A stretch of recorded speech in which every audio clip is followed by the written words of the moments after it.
Dr. Whitsett, whatever's happened? I've got... Oh, my God. Oh, help me. Help me, somebody, please. Help, please. Don't. No one else. Come closer, please. No strength. How strange to lose it. Listen, please. I've bundled it. Tell them I've messed it up. Nobody to blame but me. No, no, Doctor, not you. Never you, Doctor. Yes, me. Nobody to blame. Doctor, please, please. I... Tell them to look after.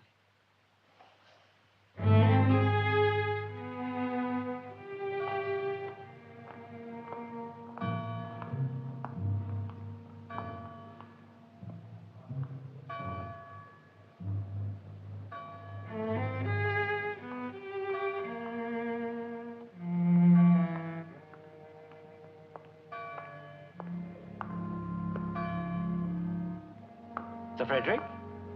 Sir Frederick, you all right? I've never felt better in my life.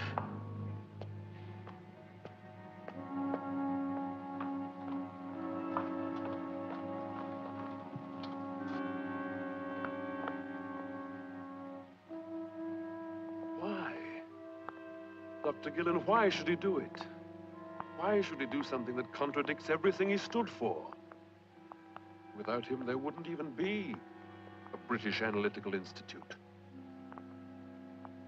What about his patients? How lost they must feel.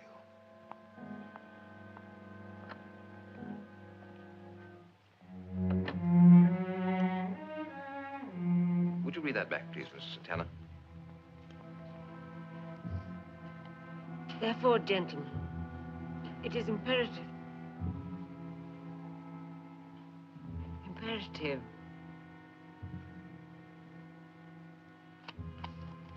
I wonder, Mr. Walton, would you excuse me for a moment? Anything I...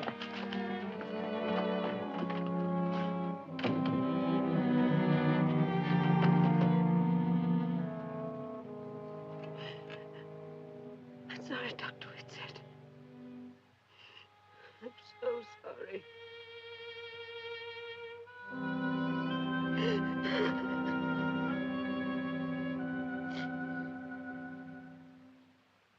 £2,000 for a crayon drawing. Really, Mr. Price Gorham. I don't think you quite understand, Mrs. Pelton. I don't care if it is a Delacroix. It's a crayon drawing, and it's for the hall bathroom. Oh, surely you're not going to put a Delacroix in a bathroom. Mr. Price Gorham, you've been making a fortune out of us for the past 10 years. I've no objection. You have nice things. You're convenient. I've even bought some of your own work, so don't let's have a nasty scene. Send it around. Oh, I like that frame. Don't change it. A Delacroix in the bathroom. Exactly.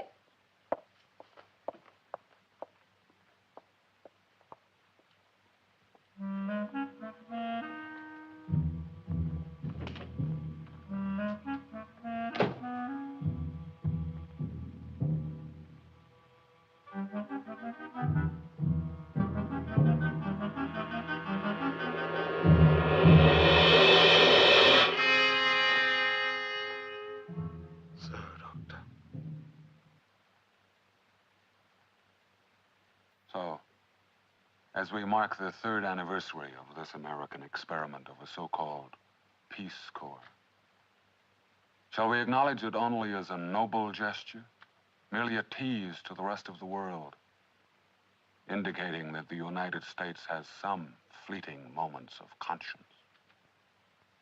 Or will it snowball as many symbolic gestures do, and become the pioneer of a massive reevaluation of man's obligation to man?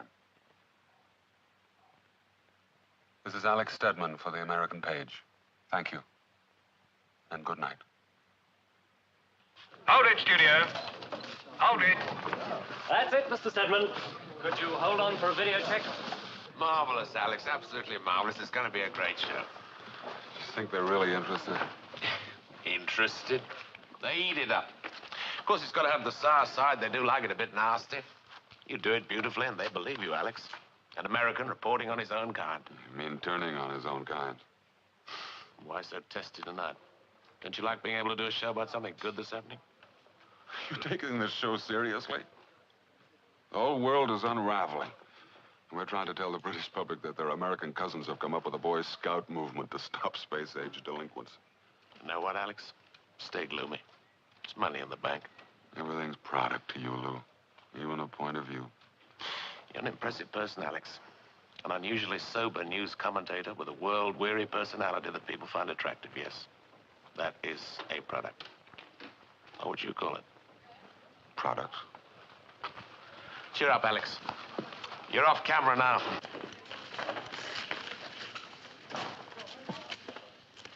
Videotape okay, Mr. Sidman? All right, studio. Thank you. Wrap it up. Home to mother, boys. Good night, Mr. Stedman. Good night, boys. Yep. Good night, Mr. Sidman. Good night, boys. Good night, boys.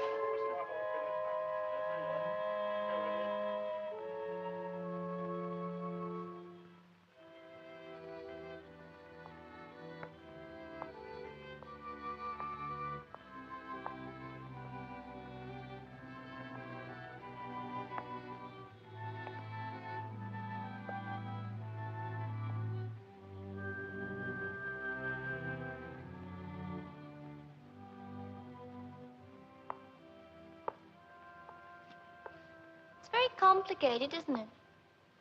It has to be. Why?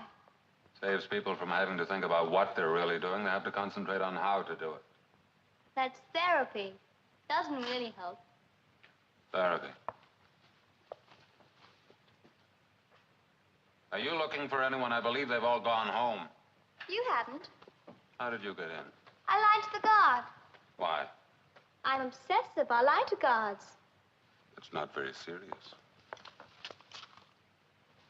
I love TV, even when it's terrible. I think I'm going blind from watching TV. You see? Look closely.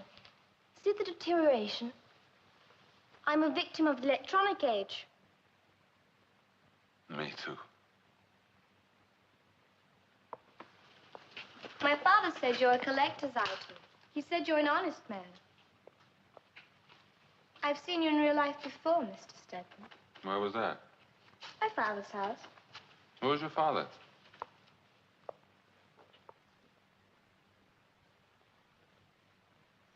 Who was your father? Leo Whitsitt. I'm Catherine. I don't know your father. You better go home now. You do know him. It's late. You should be home. I don't have a home anymore. My aunt and uncle have inherited me, I think. My house is closed. It's all locked up. They had such a lovely house. Don't you remember? They won't even let me go there anymore. What can I do, Miss Whitson? What do you want of me? My father didn't kill himself. You know about people like my father did. Do you think he could do such a thing? Do you? That's what the police said. Your housekeeper heard his last She's a word. liar. Why should she lie? Why should she tell the police that he told her he did it himself? Why should she? He was dying. People don't make sense when they're dying. They do, Miss Whitsitt. They do. He couldn't The matter is closed. Finished. The inquest ruled it. Don't say it. He said it couldn't be anything else. His own gun, his fingerprints on it. His friend said that he was depressed. Extremely depressed. My father felt deeply about things. That's not being depressed. A man who grieves is not a freak. Are you?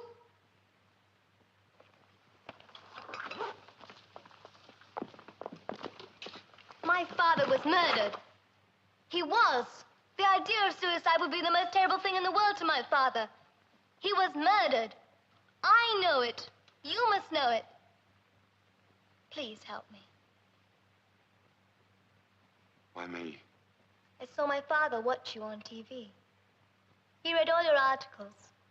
Thought you were fine. So fine.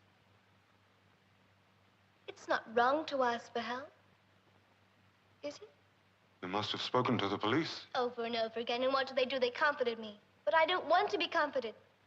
Do you think my father would do such a thing? It was one of his patients, Mr. Stedman. My father knew that one of his patients wanted to kill him. Did he tell you that? He didn't tell me who. He never would discuss his patients. He never even kept files, never wanted anyone to have access to them. But I know that one of his patients wanted to kill him. He was terribly worried about one of them. The house was locked. How could they possibly... You know he'd open the door to anyone in trouble. It was one of them. I'm one of them. I know you. You're like my father. You want people to live.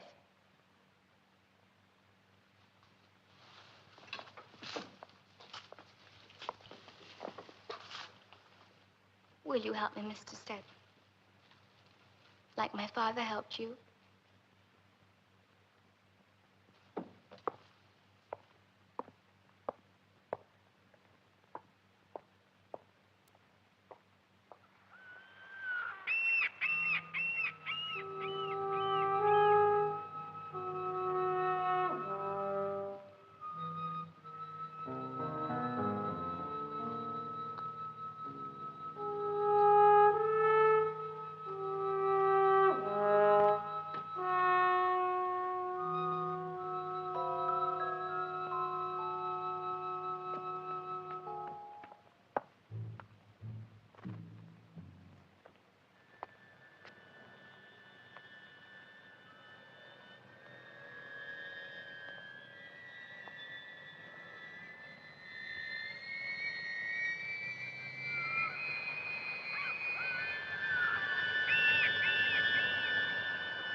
Liar.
Please don't hate him.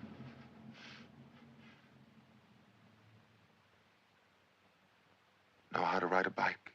Yes. Never forget, do you? Don't know. You're young. You've had no time to forget anything.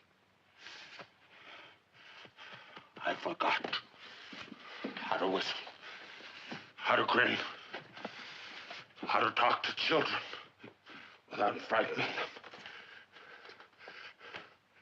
But then a man told me I could remember. He tried to make me believe I hadn't seen what I had seen. So I tried.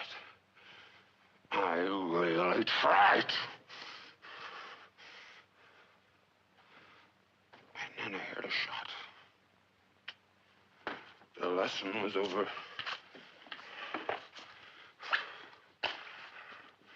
But I did learn how to whistle again.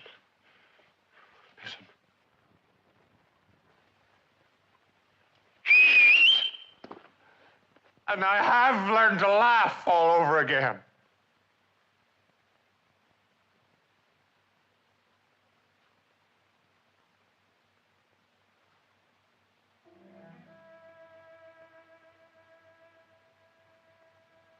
Look at me. Please look at me.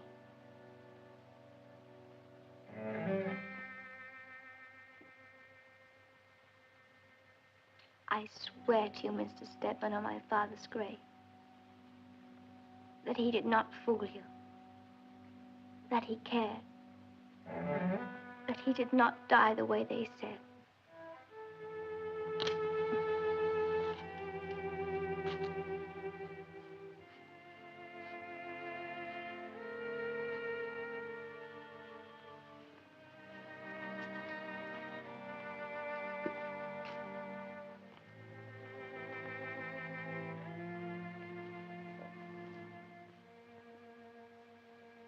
The reason why the 7 stars are no more than 7?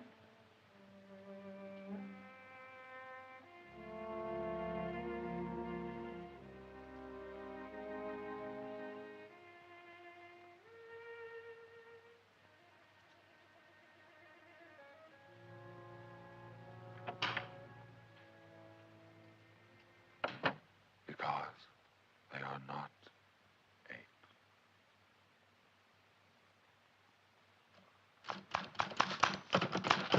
Ian? Tied up. Tell him I'm here, will you? Ah. I'll just stick my head in. Don't. Alex Stedman's with him. Oh, well, here we go again. They won't refuse him. You ever seen his shows? Well, even when he's nice about things, you feel he knows something is terrible. Don't you ever look up when people talk to you? No. Why not? I'm civil service. Alex, let it alone. The fellow simply killed himself. Let it alone. Why? Alex, please, I don't know why. I'm a public relations man, not a policeman. What are you doing at the yard, subletting an office? Do you want us to start a thing about a perfectly competent police inspector? Question the decision of a meticulous coroner's court? Make a fool out of one of our best pathologists? Do you know how difficult it is to get good doctors for that sort of work? Alex, this is a clean one. Oh, you can make something of it. Just look suspicious about a death and the public is with you, but this one is clean. They rarely come so clean. His housekeeper heard his last words. Look, here we are. Tell them I messed it up. Nobody to blame but me. Blame no one but me, etc., etc. Etc., etc. is what I'm interested in. The gentleman simply killed himself. His own gun, his own fingerprints on it, the angle of the wound, the house locked tighter than a drum. There's no such house. Well, I don't know about those things. I'm no locksmith. Have they checked every patient? Everyone. How far back? Far enough.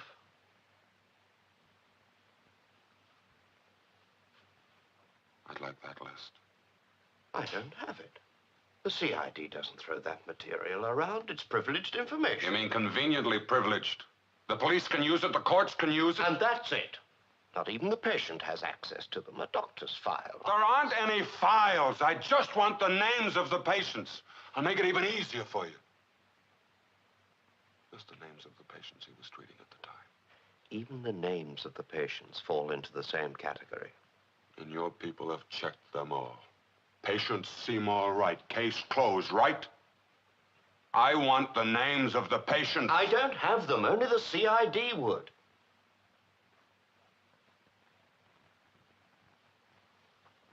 You know, Larry, if there's someone on that list who is being looked after, your people would be making a mistake. Are you accusing us of protecting somebody? Not to cover a crime, no, never that. But somebody might want to save someone the embarrassment of being revealed as a person in analysis. It's misguided affection. It's no disgrace.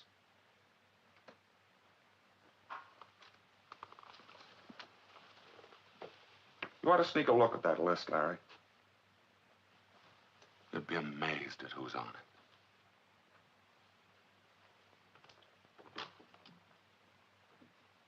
Mr. Stedman, I'm not debating with you, and I'm not being interviewed by you. I revered Leo Whitsett. I revered him as did the whole profession, but he's dead. He committed suicide. That's a fact. It will not affect my work. Won't it? A leading analyst takes his own life, contradicting everything he stands for. How do you explain that to your patients? I tell them it's not pertinent. It's not pertinent to their treatment. Would it be pertinent if you could tell him that he didn't commit suicide, that he was murdered? By a patient? It's impossible. And Leo Whitsett did not treat psychotics. You know the time he spent teaching at the Institute, lecturing, writing. He limited his private patients to good, healthy neurotics. Good, healthy neurotics? Yes. People able to function within reality. A neurotic knows who he is, what he is. He's disturbed, yes, most people are. But he's not a psychotic. And analysts do not treat psychotics. Some do, with entirely different methods. Mr. Stedman, a psychotic is a person who is suffering a major illness. Unlike the neurotic, his ability to judge reality is impaired. He lacks a kind of glue. Yes, we call it glue. We don't really know what it is, but it's the force, a certain kind of strength, which enables a person to adjust, to adapt to stress and change. Lacking this glue, a person cannot cope with the pressures of life unless he sets up defenses, which are sometimes irrational, sometimes debilitating, sometimes... Sometimes what, Doctor? Violent?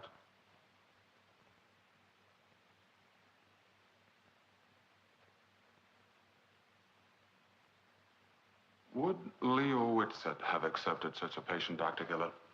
No. Not knowingly. How else? Sometimes you might accept a patient and discover in the course of treatment that you have a borderline schizophrenic. If Leo Whitsett had not knowingly accepted such a patient, would he have stopped treating him? Not necessarily. He might feel the patient would be more hurt than helped by a change. Change, Mr. Stedman, is the most traumatic pressure on the psychotic. If, in fact, Leo Whitsett did have among his patients a psychotic, would it be possible for Whitsett not to know that he was treating a patient who might kill him? There's one type that might fool anyone. The paranoid schizophrenic. Would it be possible for this type of patient to murder him and make it look like suicide? This type might kill his doctor. The doctor might represent the agonies, the inability to cope. And the destruction of the doctor would temporarily alleviate the psychic pain. Then this type might, and I repeat, might, conspire to make it look a suicide. How would he behave afterwards? He could behave like any patient hearing of his doctor's death. He'd appear to be heartbroken, even happy. Might be bitter. He might not even remember what had happened. Then he would be the most difficult one to find. No conscience, no fear, nothing to hide. Mask of innocence. They could behave in so many ways.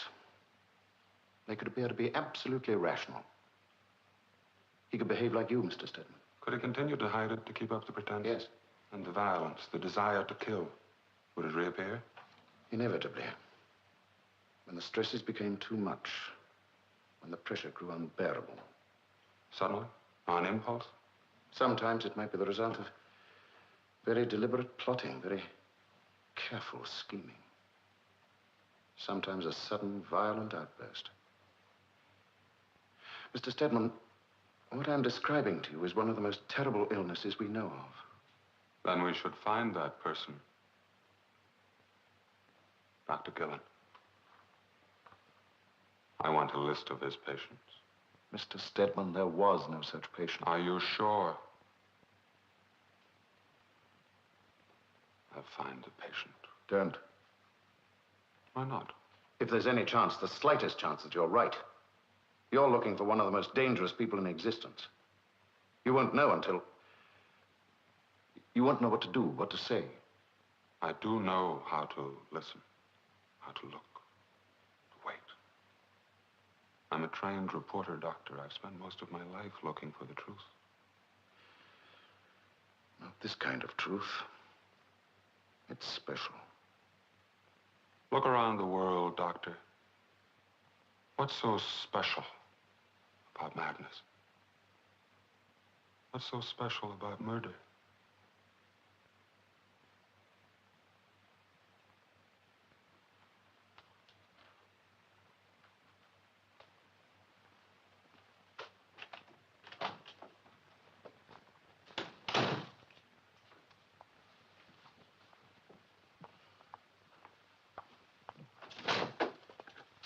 What is it, Mark? Your lecture begins in a few minutes. I know. Anything wrong, Doctor? Nothing. I've merely been interviewed. I think quite thoroughly. What are you staring at? Nothing. I've rarely seen you smoking. Stop being so damned observant. You student analysts are compulsively observant. That's all you do is observe. Spend so much time observing, you don't have time to think. Let's go. But keep in mind, Doctor, there may be times when a man smokes a cigar because he wishes to smoke a cigar. You've twisted everything. You're cannibals. Kathy, please. I didn't mean anything. I know exactly what you meant. Come on, Kathy. I'll go home with you. Don't go back to that house again. Kathy, don't walk along the river by yourself. I've always walked home that way. But you don't live there anymore, Catherine. Your father... My father did a lot more good than all your ancestors put together. Kathy, Laura didn't mean anything. I know exactly what she meant, and you're a defender that's just as cruel. Kathy, I will not explain again. I did not insult your father. You think you've won something, don't you? You really should know more. You're not babies, you know.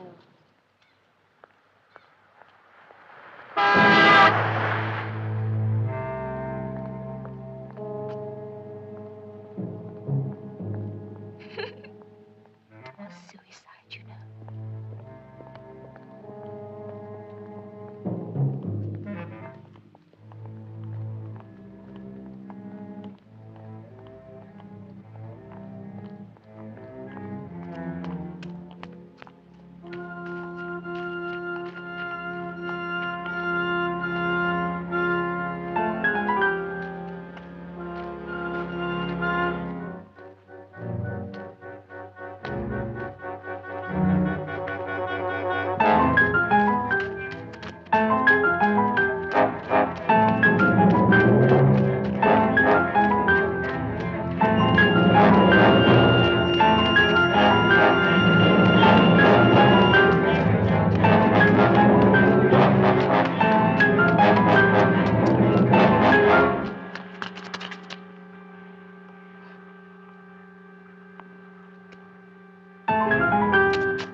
I'd like to help. I don't believe you. Why did you follow me? I didn't follow you. I was waiting for you. Why did you follow me? Why should I follow you? Why should I frighten you, Kathy?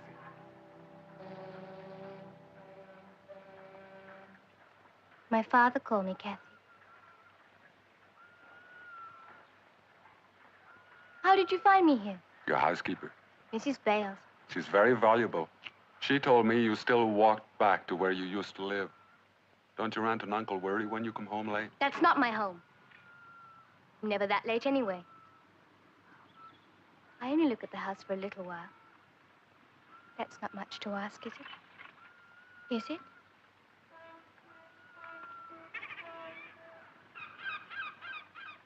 Alex, do you like those sounds? Yes. Very much. Why should someone follow me? What more is wanted from the Witzes? What did we do? Let's just listen for a while.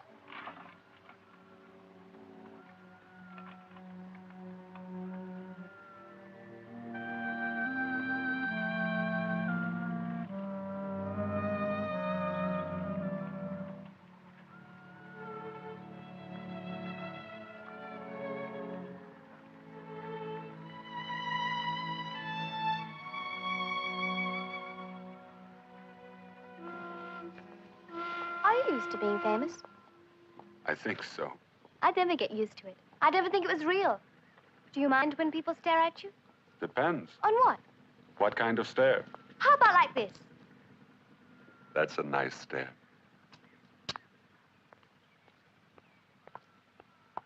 He has to stare forever, no matter what.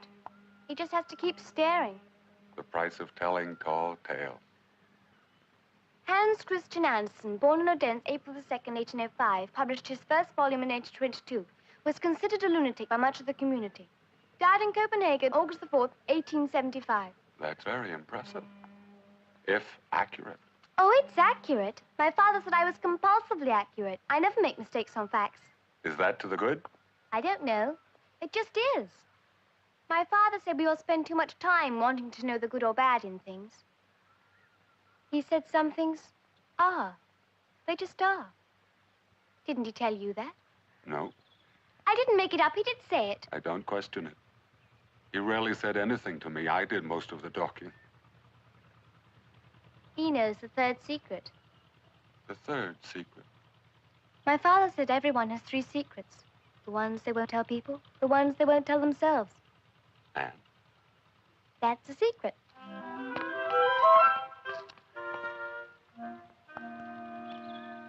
You're the nicest adult I ever met. Except my father. And you're the nicest non-adult I ever met. Except Except who, Alex? Who? my daughter. My father's dead. So I like you best now. And I you. Why? My daughter's dead too, Kathy. Do I remind you of her, Alex? I'm sorry. You do a little. Am I anywhere near as pretty? You are both beautiful.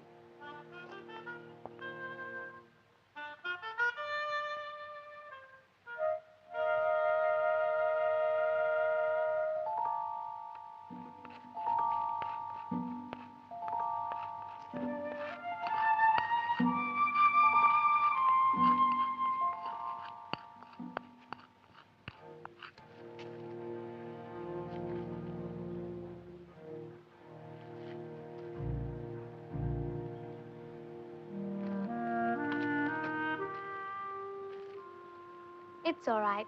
My father didn't get them all either. I bet you copied them as you wrote. Never, honest, I didn't. I just remembered things.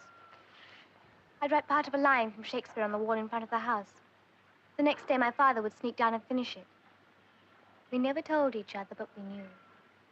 Then he stopped. And then you started to finish them, Alex. How did you know it was me? I watched you. You always walked along the river before your appointment with him. You never missed one. Till now, never. It's early. It's late. Please. Before we go. My father, he didn't. Please believe me. I believe you, Kathy. You do? Then you'll tell everyone, won't you, Alex? They'll believe you. I'm afraid not. Kathy, I've been to the police, been to your father's colleagues. I can't even get the names of his patients. I've tried. I know them. You know them, but your father He wouldn't. wouldn't dream of telling me. But I knew anyway. You see, he'd always leave his mail in the outside hall. His outgoing mail. Mrs. Bells took it to the corner. How could you tell I'd which... see who he was writing to. Kathy, your father probably had correspondents all over the world. But every month, the first of every month, there were 4 letters. He wrote 4 certain letters the first of every month. Didn't he write one to you every month, Alex? Of course, the bills. Right, and I remember the names and addresses. I remember them. That's enough, isn't it? It was one of his patients. I know who they are. I know their names. Isn't that enough?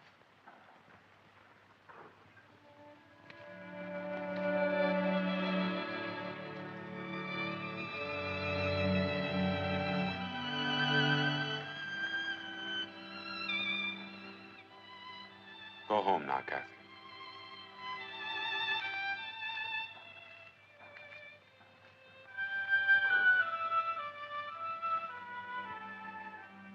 Isn't that enough, Alex? It's enough. Shall we meet you tomorrow? Yes. Thank you, Alex. I'll bring you a list of the names.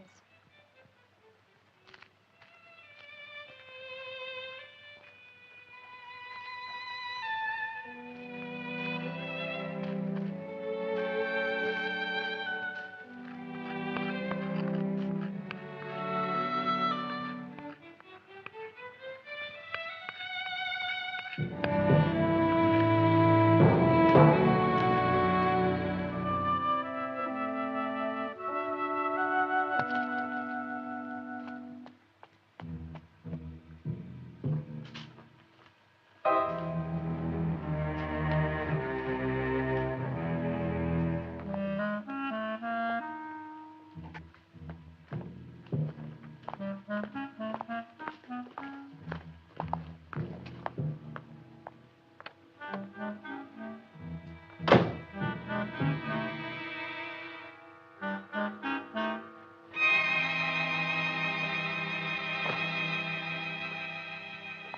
always thought I wanted to own a Vlamink. They've practically disappeared. Stolen. What? Oh, no. Museums. And, of course, the Americans. They'd buy Nelson's column if we let them. Sure, why not? Oh, I'm terribly sorry. I didn't mean... It's just that we've practically forgotten that you are an American, Mr. Stedman. You've almost become a fixture. That's terribly hospitable of you. May I be of any service? I don't think so. The proprietor was Oh, shown I'm here. the proprietor, although that's not a phrase we use very much in our business. My assistant, Miss Humphreys, was helping you. Stedman. Alex Stedman. Price Gorham. Alfred. Price Gorham. We're very honored to have you here, Mr. Stedman. I know of you, of course. Although I'm afraid I get very little chance to watch your program. A place like this must keep you very busy. Oh, this is just the end result. There's so much more, you know, checking bankruptcy proceedings of large estates, going to auctions, traveling, buying. And, of course, the product is steadily shrinking. I know. The museums and the Americans. Oh, an oversimplification. Perhaps a little unjust.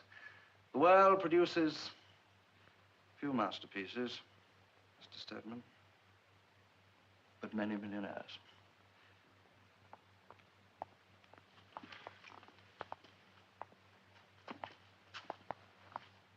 As you really admire this one, don't you? Yes, very much. Hmm. There's something familiar about that place. Familiar and a little frightening.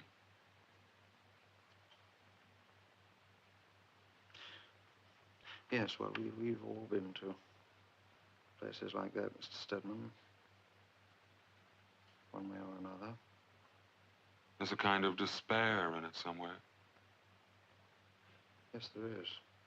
A sense of possible violence, a hint of horror. Yes. Yet all under control. It's a talented line between chaos and order. Yes, and an elusive line. You seem to have a predilection for the dark soul. Violence on a leash, so to speak. Oh, no. Not me, Mr. Stedman, my customers. The gentle, the light, the lyric. All dated. I'm afraid my place is completely old hat. Why? Well, I only have the gentle things, tender things, sometimes funny things. Could I see that sort of thing? Oh, you wouldn't be interested. They're mostly my own work. But I would. I'm not name conscious. Ada, Miss Humphreys, Mr. Stedman is interested in seeing some of my work. I'm not into anyone. Understand? Of course, Mr. Price Gorham. Anyone.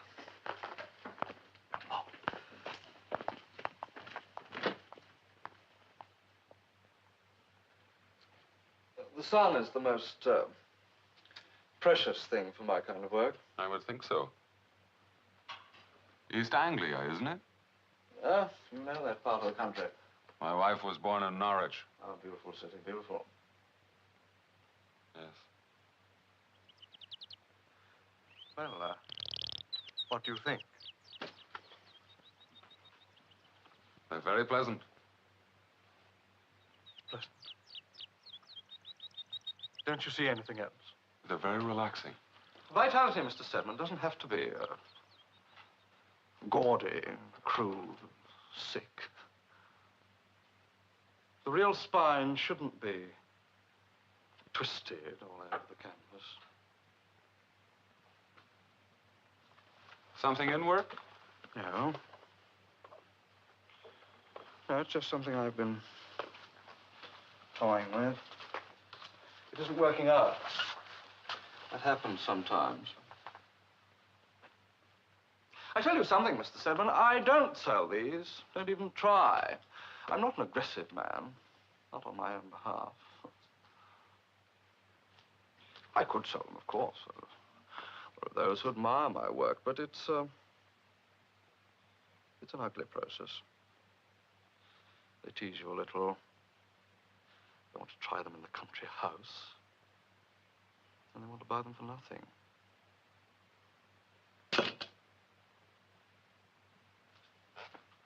No, well, they're not for sale. He's never busy. Come along, Victor. It wasn't very clever of you, Mr. Price Gorham, to refuse to sell me the Delacroix. Put them anywhere, Victor. Oh, my God. There's enough junk here for a 2-year calendar. Mrs. Pelton, please, you bought them. I won't take them back. Won't you? Why? Because they're yours?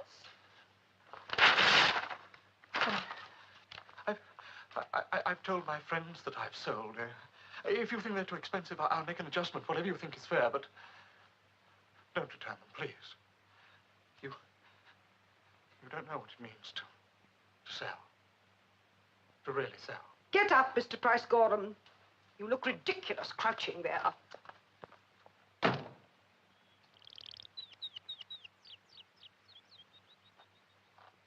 I'd like to buy one of your paintings, Mr. Price Gorham.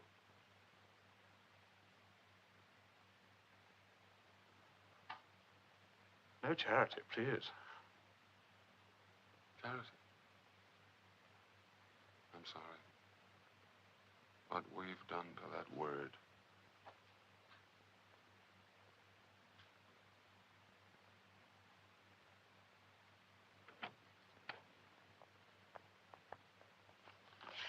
Oh, Mr. Stedman, we have a new collection coming in. I hope you'll visit us again. I don't think so.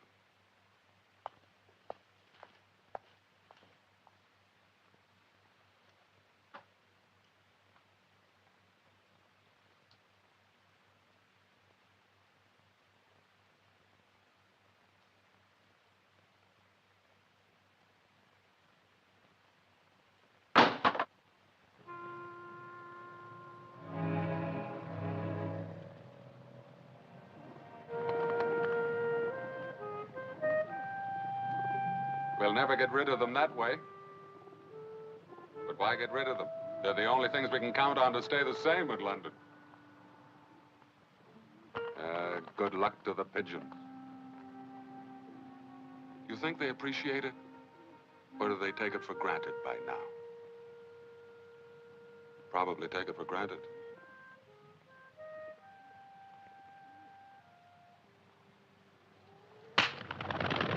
Don't do that. They're not bothering you. But you are. I'm not bothering anybody. Don't generalize. You won't talk to me. I'm not used to it. I've never seen a pretty girl having lunch here. Haven't you? And feeding the pigeons and not talking to me. I followed you. Why? Saw you come out of a building. I said, Alex Stedman, there is an astonishingly lovely girl. I'm sorry you lost her in the crowd. When I was 18, I saw a girl standing in line at Radio City Music Hall. You know Radio City? Everybody knows Radio City. Not that I've ever been there. Well, this girl, my Radio City girl, was so astonishing I loved her immediately. But I didn't go over to her. I watched her go into that theater.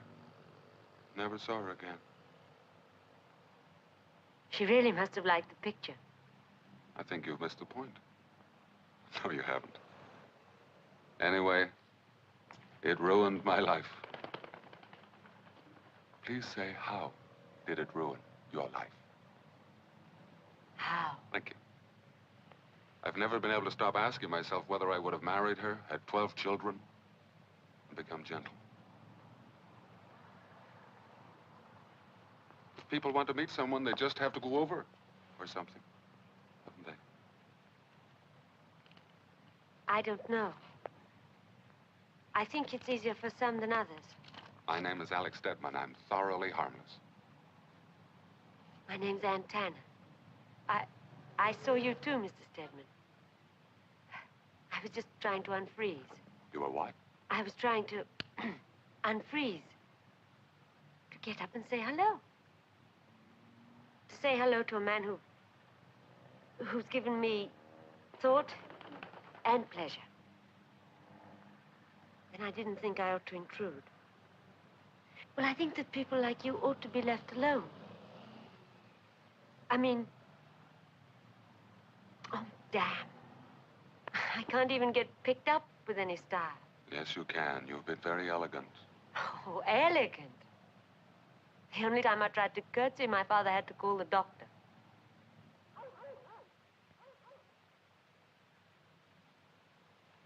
It's really not much of a park, is it, without children?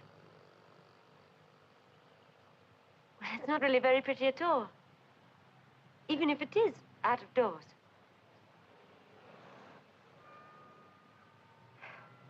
Well, I told you it was easier for some than others. If you had your choice and could spend the rest of the afternoon doing anything you wished, what would you do? I'd tell my friends how we met and how I dazzled you. No, seriously, what would you do? Would you call your boyfriend? I don't have one. Shocking. Not at all. Be frivolous for a moment, just as a game. What would you really like to do on a soft, friendly day like today? Could I be frivolous and rich? They go together. Then I'd hire a car, and I'd go sightseeing to special places, which are probably not special to anyone except me. Do you know, I've been in London over a year now, and I've never been to... Well, I just never have. That's monstrous, but curable. No, I'll game's personally... over. I have a job I must No, get it's still back. on. Could you call them? Tell them something happened. If you will, I will.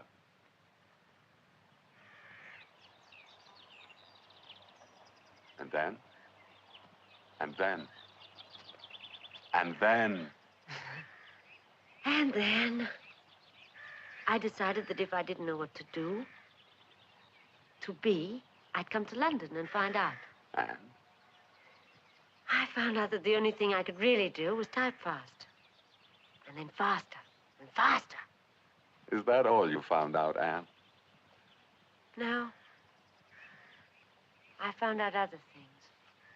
What other things? Don't ask me, Alex.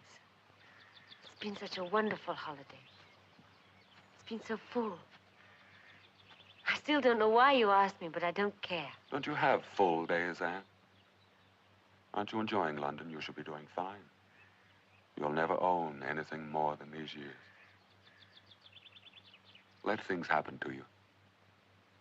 Take the word of Mrs. Patrick Campbell. You can do anything you like in London as long as you don't do it in the street. And don't frighten the horses.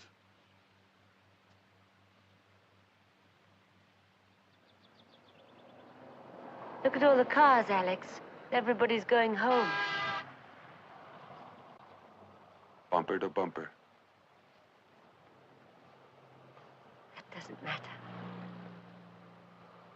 They're going home. He said it would happen to me. He said... Who said? What's wrong, Anne? Can't I finish just one single solitary day? Just one. Without feeling desperate.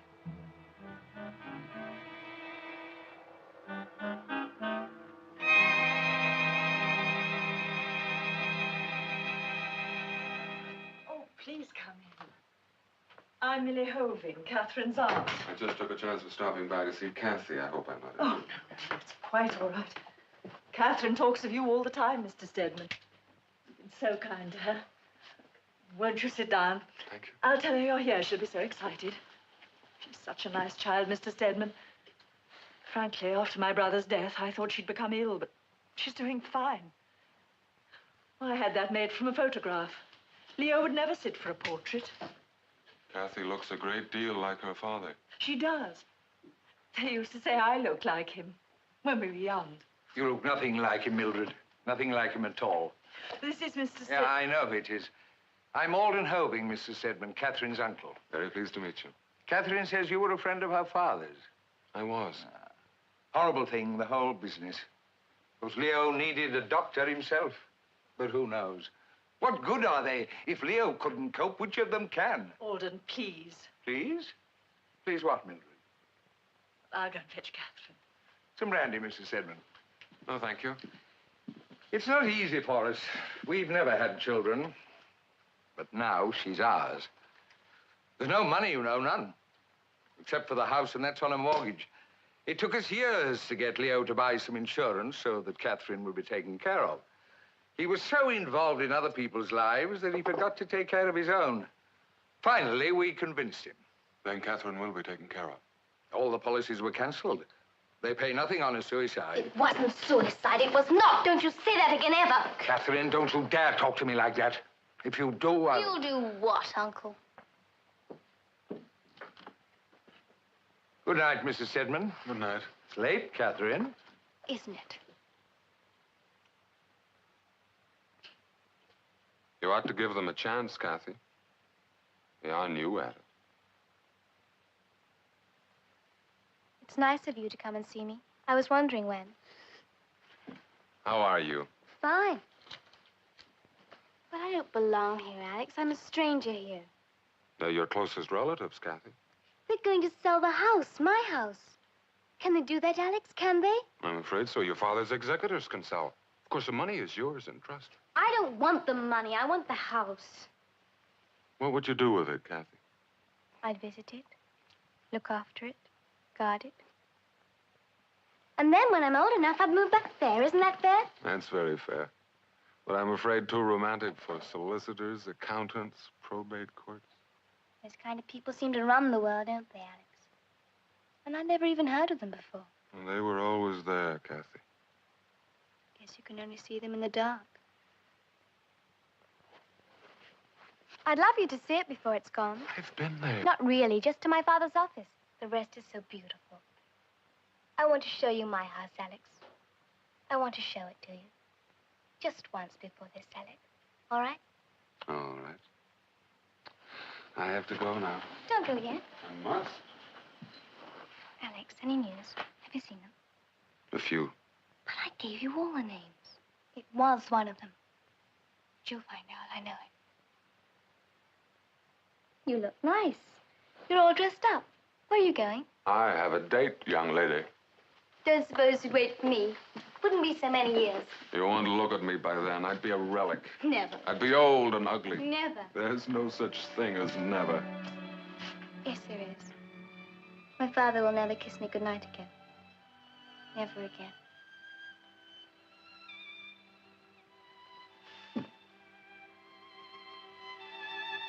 Good night. Oh, Alex, you make me cry. I don't see any tears. Inside. Always inside.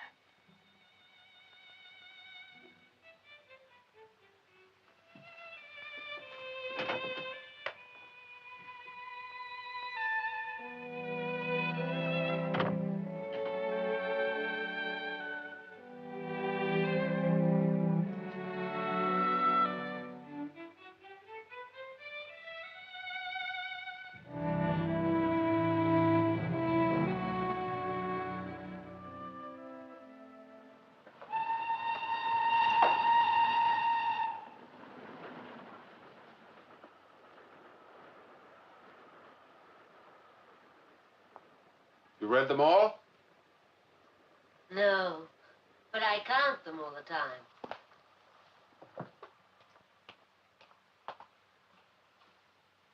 If you don't like it, I'll die. I like it. Don't die. Right.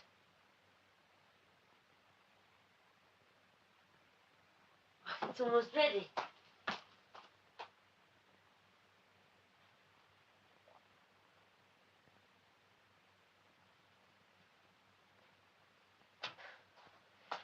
I'm terribly sorry, Alex, but I really am in trouble. Trouble? I still don't know how to talk to you. And you have given me time to practice. I don't know how to talk to any man, I suppose. You talk very well. No, I don't. I just react. I never initiate anything. I can't go through life just reacting. Like, oh, really? And do you mean it? And I have things to ask you. I've even tried to memorize them. I wanted to ask you simply, non-aggressively. I want to ask lean questions that even if you don't answer, neither of us will be embarrassed. But what comes out is a sort of sticky silence. And the smell of 2 hours nervous shopping. You're very articulate. Only about stuttering.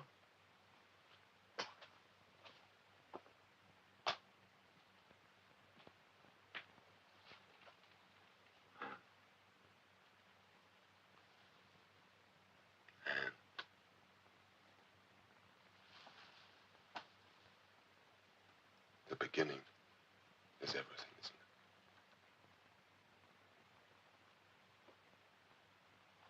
it? No, don't do that, please. You see, I just react. And I'm so attracted to you. It's awful, isn't it? Turn around. Turn around. See how graceful you are? See how elegant? How really elegant you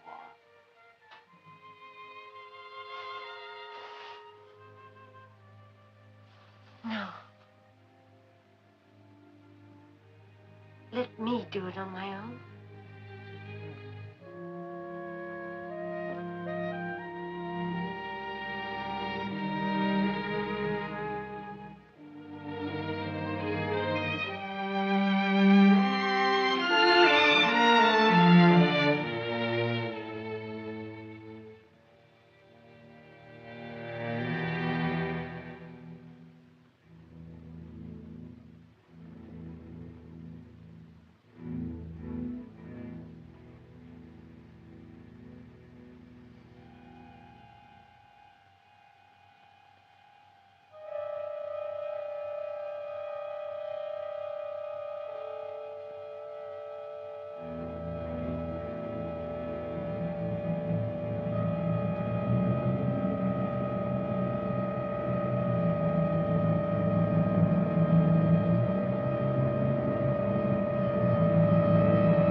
Huh?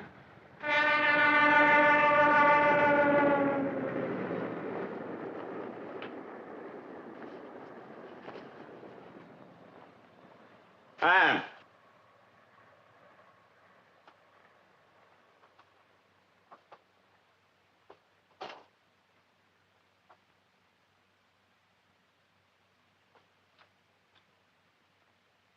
What's wrong, Anne?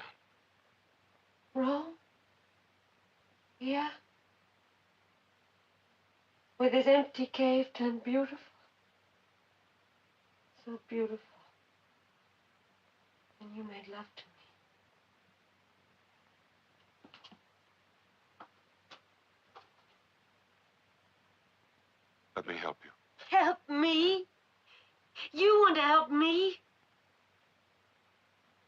me then. I had a bad dream, such a bad dream. About millions of years of loneliness. Continents of cemeteries. You dream about the dead too, don't you? You dream about a dead doctor. Poor dead doctor. Oh, I dream about him all the time. But not tonight. I didn't need him tonight. I had you. Still, he was with us, tapping his way around like a blind, defrocked ghost. But it was your dream this time. For God's sake! Yes, for God's sake! You dream about your doctor, Alex, and you talk about him in your dreams. Our doctor. Our dead doctor.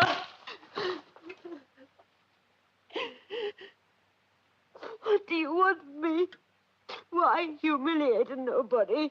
I was looking for the person who killed him. He's killed. That's not what they said.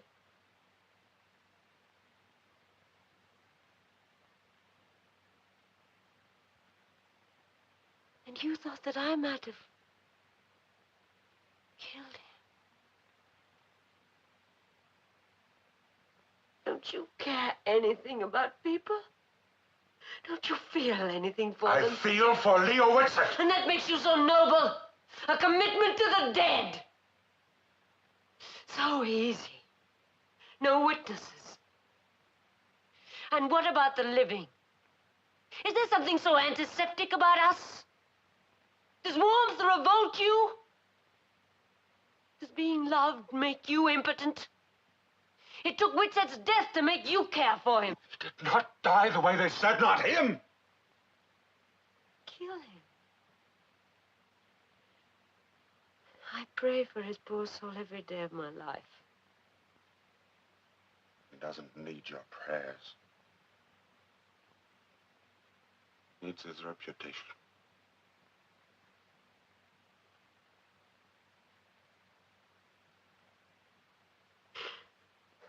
Oh, Alex. Is there no gentleness left? Doesn't anyone care about people? Did the last of pity die with Leo Whitsett?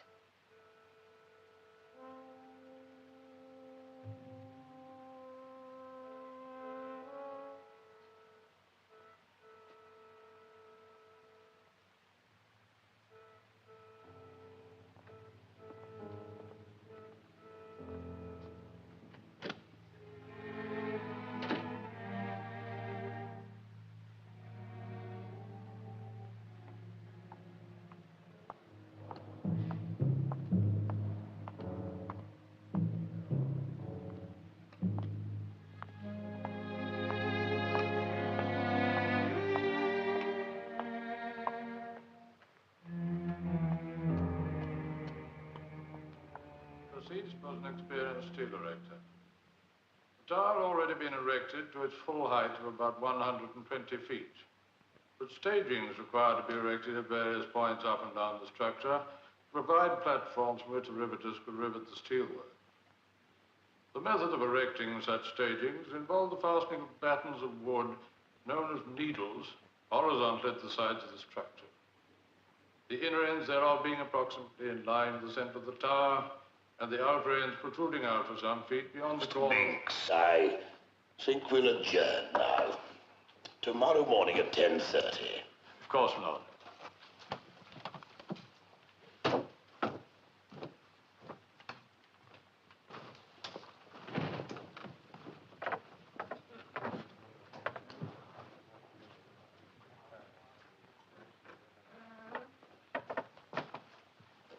Mr. Stedman?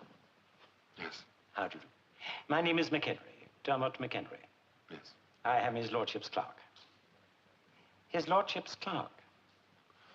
I see. Well, actually, his lordship was wondering whether you'd care to come to his room. It's I just don't know Sir Frederick. You don't? Oh, well, his lordship... I know of Sir Frederick, of course.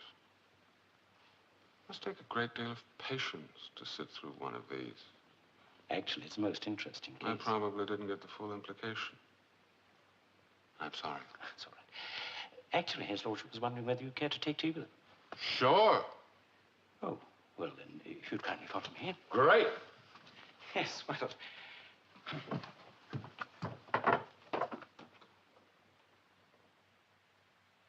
Is there anything special that interests you about this case, Mr. Stedman? It's really a dreary industrial injury matter.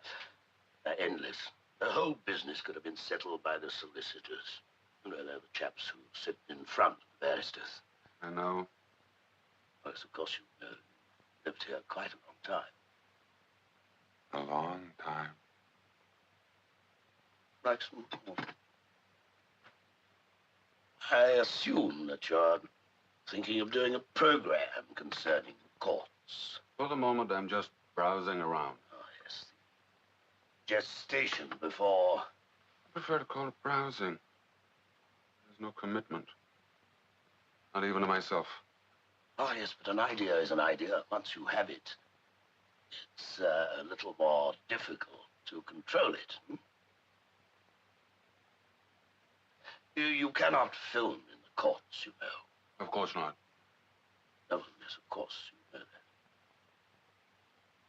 Well, I was delighted that you were able to stop by. We're always pleased to see distinguished visitors in court. Perhaps I could drop you somewhere. Oh, thank you. By the way, Sir Frederick, as long as I'm here, I wonder if you might help me out with a legal point that's been troubling me. It's just a small thing. Well, I should be delighted to clear it up for you. I want to know if there is a legal method for me to recover my file from my doctor. Under what circumstances? Actually, from my doctor's estate. He was an analyst. Surely your solicitor must have advised you that it's next to impossible. He said quite impossible. He said an analyst's files were never available to his patient. Privileged writings, he thought. Well, not technically, but in principle they're treated that way, and a very wise concept. I was able to see the files just before the place was sealed. Unfortunately, there was no time to destroy mine. Of course, I don't want anyone else to see it. What can I do, Sir Frederick? Oh, I don't think you need worry. After the estate has been probated, the executors will probably destroy them. They usually do. I think we can assume that no one will see your file. How can I be sure?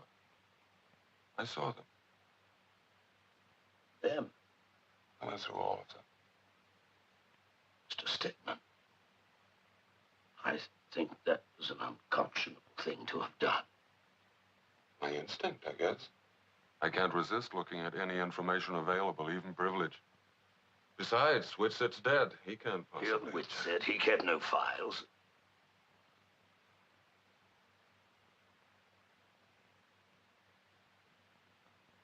I once thought so. But he did. And what a memory for detail.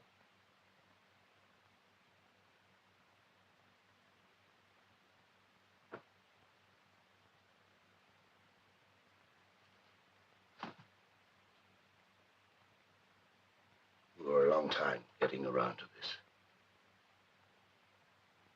I had an impression of your being a direct man. I should have And you know. We did keep files. No, I know that office as well as I know my own. He had no files, none. No secretary, no nurse. He didn't believe there should be any access. He had no files, none. Not in the office. But he did live upstairs, didn't you know that? I did. You know all about my career, of course. You've heard that I may be promoted to the Court of Appeal. Yes, Sir Frederick. I must confess you're as distinguished as you can get. Mr. Stedman, you really are a disappointment. You're not a gossip columnist. You've never been grouped with cheap sensation mongers. I'm a reporter. You're also a guest in this country. I live here. Yes, there's no need for that. Frederick, you wanted me to be direct. I'll try. The death of Leo Whitsett. Well, at first I couldn't believe it. A man like Leo Whitsett. But it was true. When I got back to London, they had confirmed that it was suicide. You got back?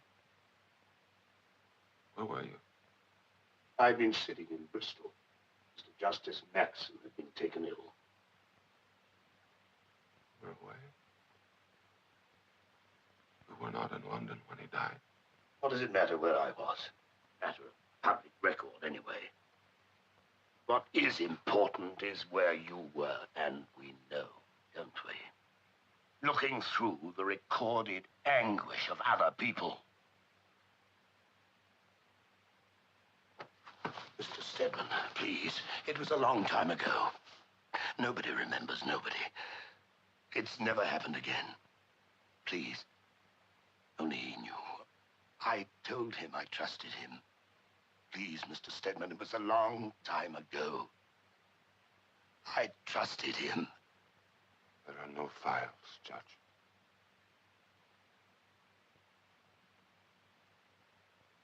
There are no files. None. Just the names. Nihilistic patience. Why, Mr. Stedman? Why? To be this cruel, why? Save a man's reputation. That's not enough. That's not enough for one man to do this to another. Why? Thought it was for his reputation. It was for me. I have to know for me. Why? So if he died that way, I can't believe anything he said. Told me I could live again. I believed it. I believed him.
See that one, Alex? That's his honorary degree from the University of Vienna. And this is my favorite chair. That's the Distinguished Service from the American Psychoanalytic Association. Isn't that nice of them? I've heard they can be very grumpy about other countries. Oh, that's a person in the autograph picture. Dana Hayward. Right. He was a great pioneer in something or other. Something or other. Read the inscription, Alex. To Leo Whitsett, companion in nightmare. Look, Alex, see this one? Kathy, don't you think I better take you home? It's getting late. This is my home, Alex. Please, you promised. I want to show you where we live. You shouldn't even be here. This place is sealed by law. Just a little longer, Alex, please.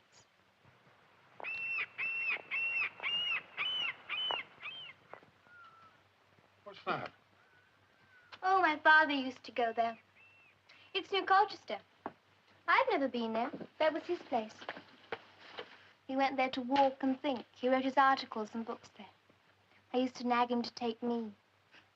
But he said there was nothing but mean trees and unruly shrubbery, a hard bed and a bumpy road. Come on, Alex. I want you to see more. I think I've dreamt about that place. I've never been there, but I've dreamt about it. My father says we all dream about a quiet place. Come on.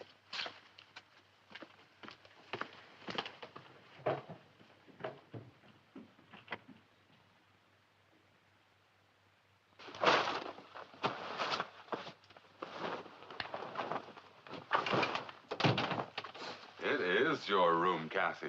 I don't mean to be childish, honest. But I can't let them sell it. It's like selling your memories. Like taking away the years. Like they never were. It's not fair to sell a person's memories, is it, Alex? You'll keep your memories, Kathy. Believe me, it's just a room in a house. Long ago, it wasn't here. Something else was here. Kathy, everything changes. That's the real truth. Maybe that's true. But it doesn't mean anything to me. Isn't it true that the rain is wet or the grass smells sweet? That doesn't matter. What matters, Alex, is how you feel. And I feel that the end of this house is the end of me.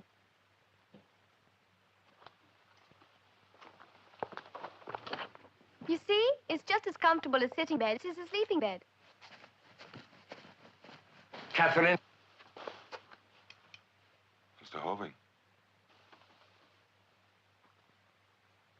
Wait outside, Kathy. Outside, Kathy.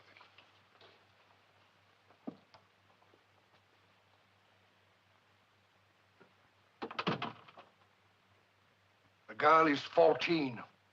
14, Mr. Stedman. Did you just remember her age? You pig. You filthy-minded pig.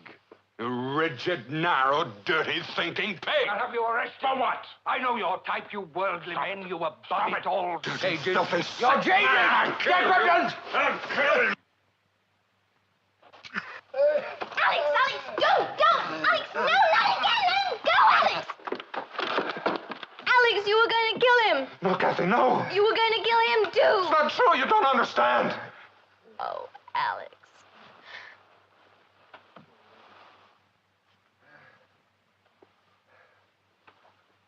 No, Kathy. No.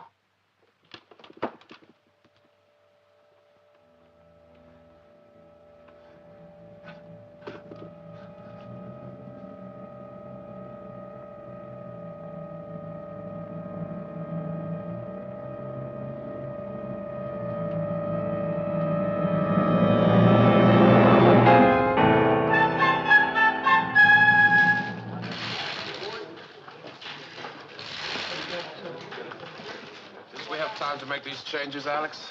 It's nothing drastic. I just think we ought to lighten it a little bit. Either we do it or we don't. That's the story, Lou. We can't...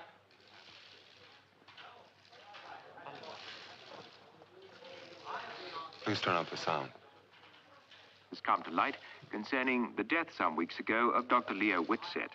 The police, who had accepted the coroner's verdict of suicide, reopened their investigations when a patient of Whitsett's apparently took her own life late last night. The patient, 28-year-old secretary Ann Tanner, had been under Whitsett's care for about 6 months. Found beside the body of Miss Tanner was a note confessing her responsibility for the death of the noted analyst. Now for a report on today's international match, over to Wembley. They're inside the penalty and very cleverly taken away by McCraw. Redding gets it, beats him, turns inside, right on the edge, flicks it, and it's still good. It beats the goalkeeper. It's there!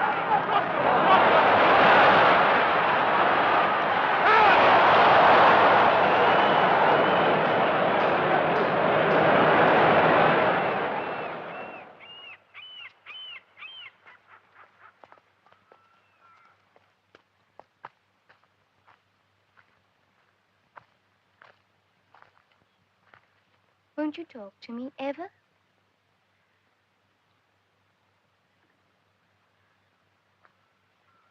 I'm sorry, Alex.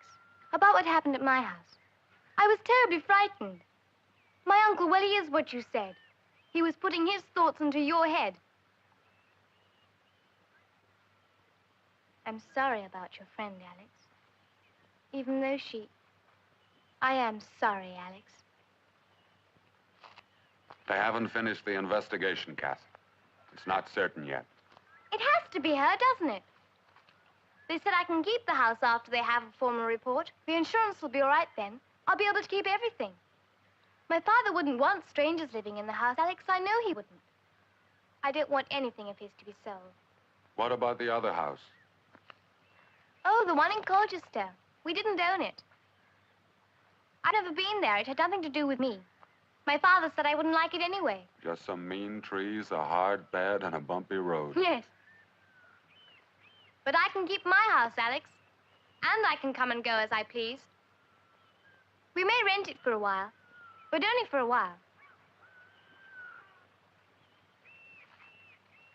Never need have happened, Alex. She was his newest patient. He shouldn't have How taken... do you know she was the newest? The mail. The monthly letters to her started after the others. See how observant I am? It's frightening. If only he hadn't taken her. He was tired. He worked so hard at the Institute. 5 patients were too many. He shouldn't have... 5? But there were only 4. 4 patients, Kathy. Of course 4. Didn't I say 4? Oh, you said 5. And you're never wrong with facts, are you? Go on, try me again. Anything. Go ahead, try me. All right.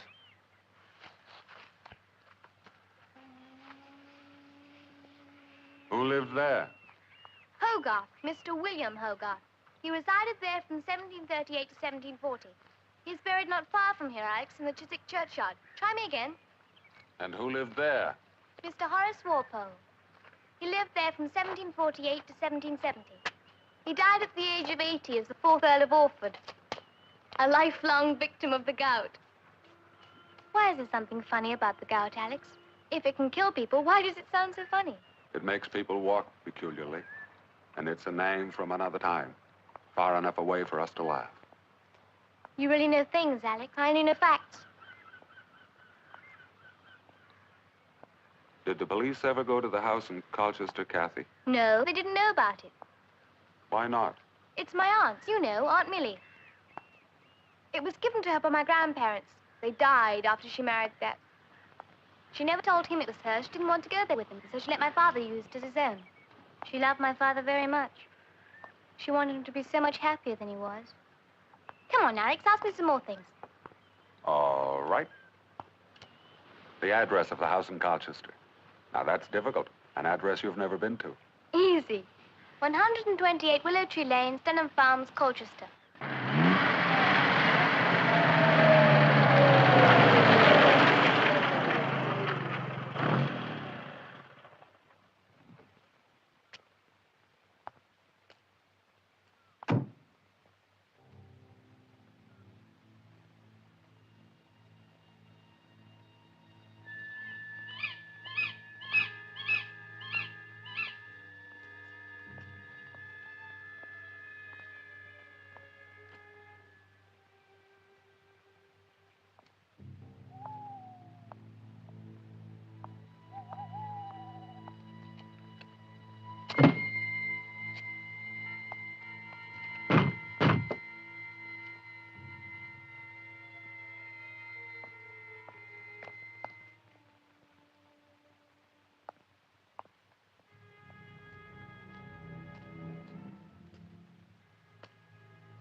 Kathy? Are you here?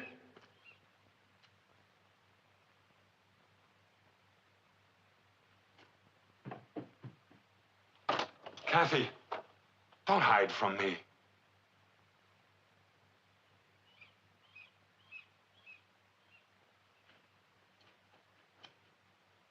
Hello, Alex.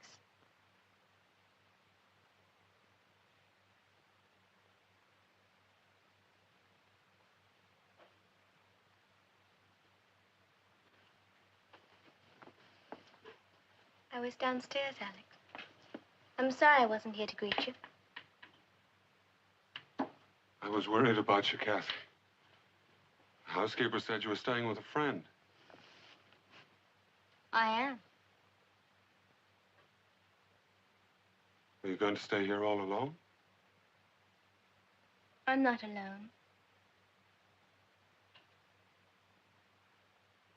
I think we ought to go home now, Kathy.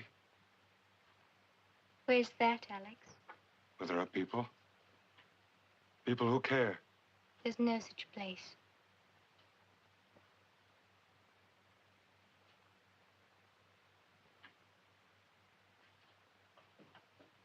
I had such a funny dream last night, Alex. I dreamt we were standing in front of the statue. The one in the park, you remember, near my school. The one of Mr. Hans Christian Andersen. Near where we were standing was a dead rose bush in a little pool of water. And you said, "You see, Kathy, there are no secrets there. The rose bush is dead, and the water is dying." You said, "Look into the water, Kathy. There's no reflection. The water is dying." Let's go, Kathy. There's nothing left here. You said that in a dream, Alex. Let's go, Kathy. There's nothing left here. You're cleverer than I am, Alex. Just older, that's all. Much cleverer. You knew I meant 5 patients, didn't you? Yes. That game about Mr. Hogarth's house and Mr. Walpole's house. It's not a game, was it? No, it wasn't. You know what the third secret is, Alex? The first is what we don't tell people. The second is what we don't tell ourselves. And the third? The third? The third secret is the truth. Yes. You see, you find out by understanding. I only know because my father knew. Don't stay here, Alex. This place is closed. It's all sealed up. Please go home. I love you, Alex. And I you. We'll go together. No! No! Wait, Kathy! No! Don't run away!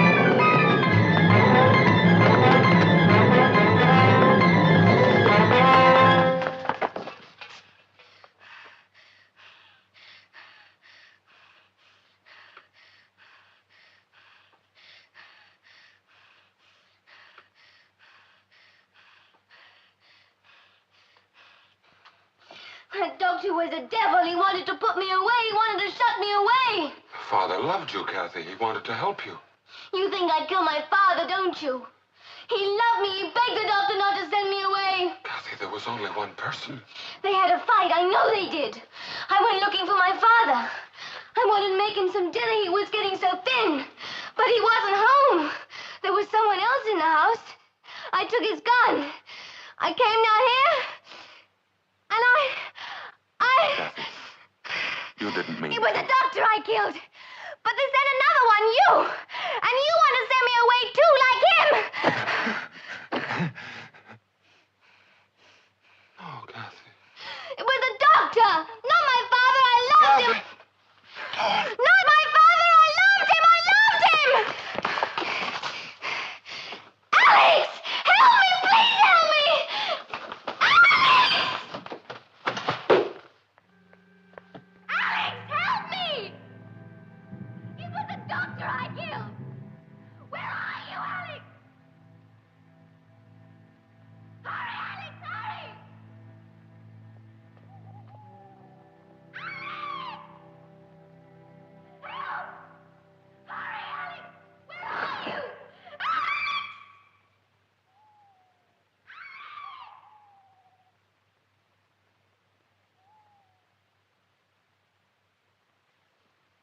Mr. Stedman.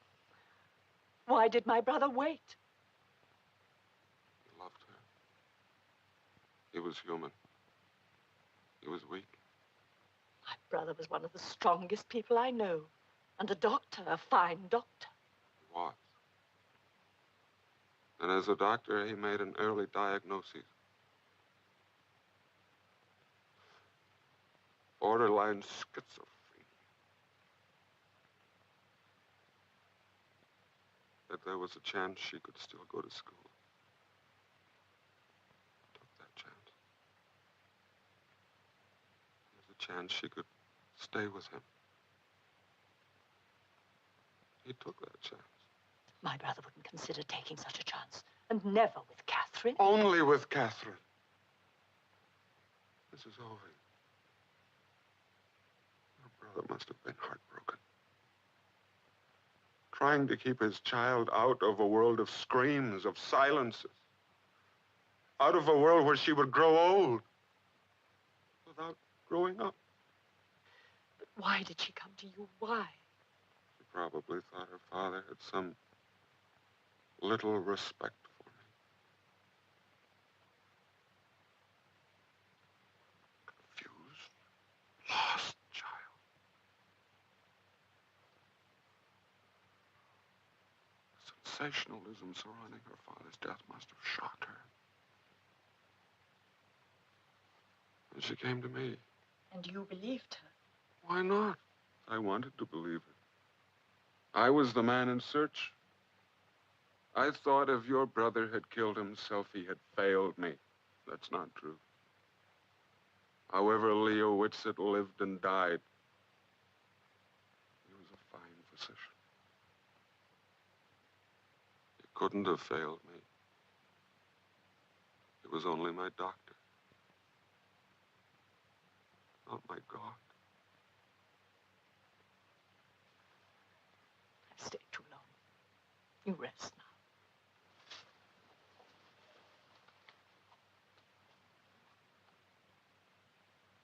Do you know who saved your life, Mr. Stedman? Do you know who called me, who called an ambulance? Do you know whose arms were holding you when we came?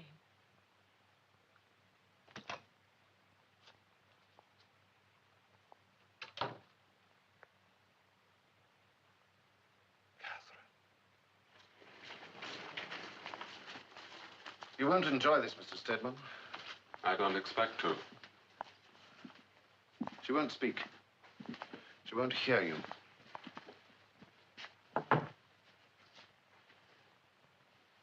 Why do you want to see her? Because she's my friend. Morning, nurse.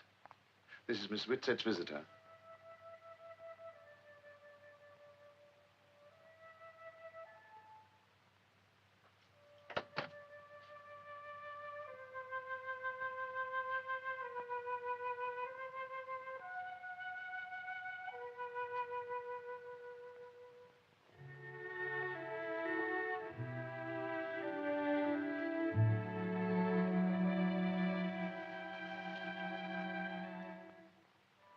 You look fine, Kathy. Just fine. I'm fine, too. All better. I have permission to visit you all the time. Just like family.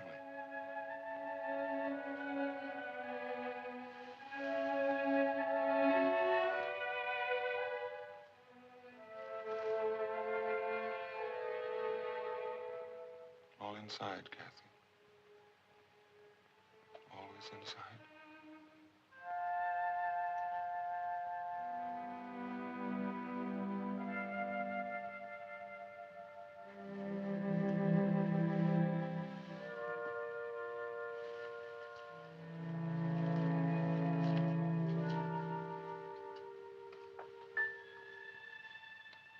It's a good thing what you found out, Alex.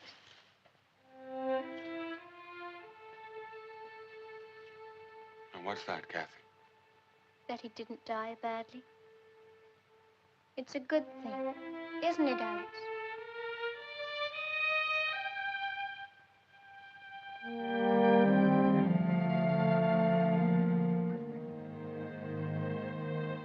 good thing.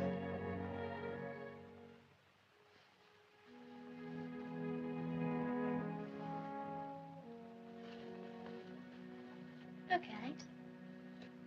I'm crying.